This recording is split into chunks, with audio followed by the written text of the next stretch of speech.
Hi, my name is Douglas Kidd. Welcome to my proposal for the two feature articles that I'm going to write for the Courier Mail.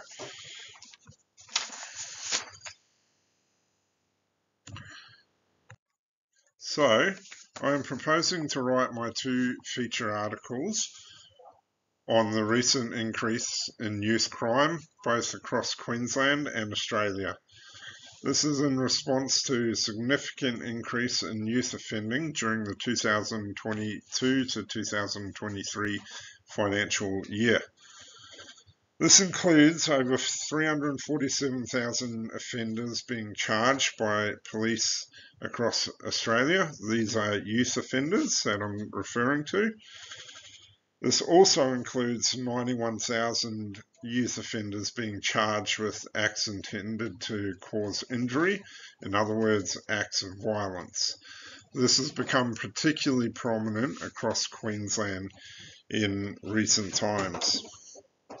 According to the Financial Review, crime in Queensland, youth crime, has increased by 37% since July 2023.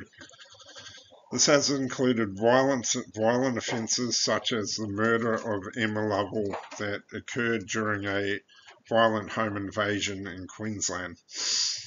Subsequently, youth crime has become a significant matter of political contention in recent times.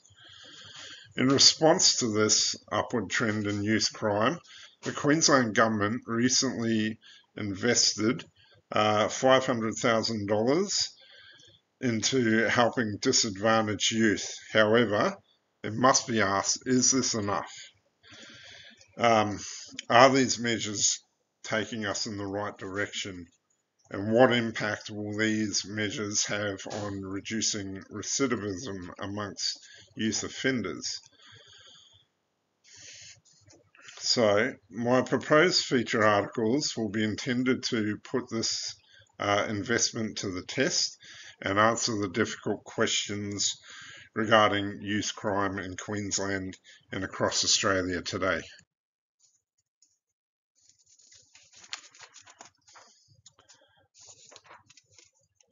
So, for my first article, I will interview Renee Kidd, who is a practice support leader for Dynamic Community Care, or DCC.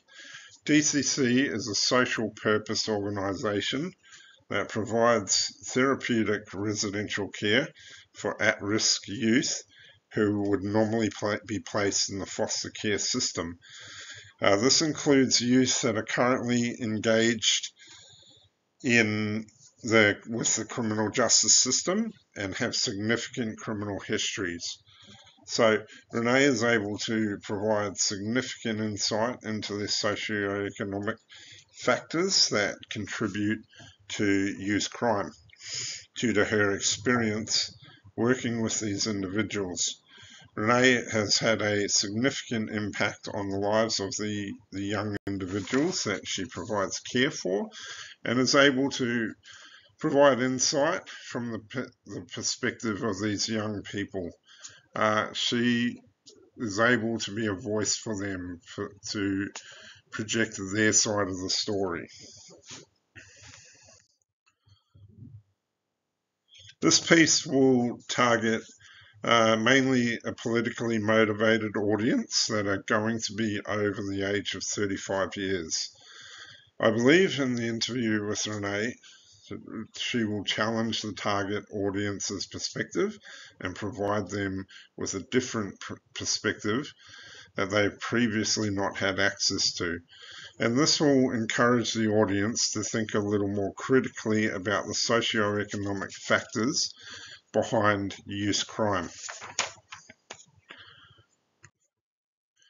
So, timeline for this article.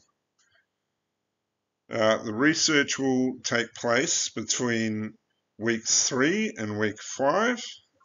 The interview to take place during week 5. Writing to take place during week 6. Editing will take place during week 7. And then finally, submission to the Courier Mail will occur by the 2nd of September 2024. So, the second feature article that I'm proposing will primarily focus on escalating youth crisis in the Northern Territory, particularly in Alice Springs. Alice Springs has experienced a significant escalation in crime perpetrated by youth in recent years. More recently, this has included measures such as nighttime curfews, where people have been banned from entering the town's CBD. These measures have been considered extreme and controversial and have had a significant impact on the businesses in the town. However, this significant public outcry regarding the impact the youth crime has had on the town over the last 4 years.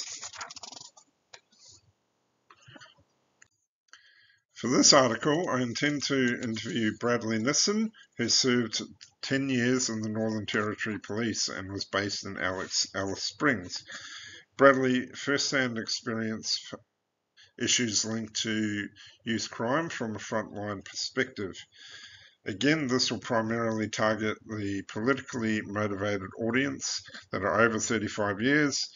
The interview with Bradley will only form one part of the article, as I plan on challenging the rhetoric of the over 35s audience to persuade it towards more community orientated solutions to the problem. So, in terms of timeline for this article, the research will take place between weeks 7 and 9, interview to take place during week 9, writing to occur during week 10, editing to take place during week 11, and submission by the 7th of October 2024. That brings me to the conclusion. So, youth crime presents a highly politicised matter that has drawn significant media attention in recent times, particularly with the recent activity in Alice Springs. In an election year, youth crime will be a major point of political contention. This will generate a highly competitive market on the topic of youth crime in the media, and I believe that my publication of my 2 articles will enable the Courier Mail to get ahead of its competitors regarding youth crime. Thank you.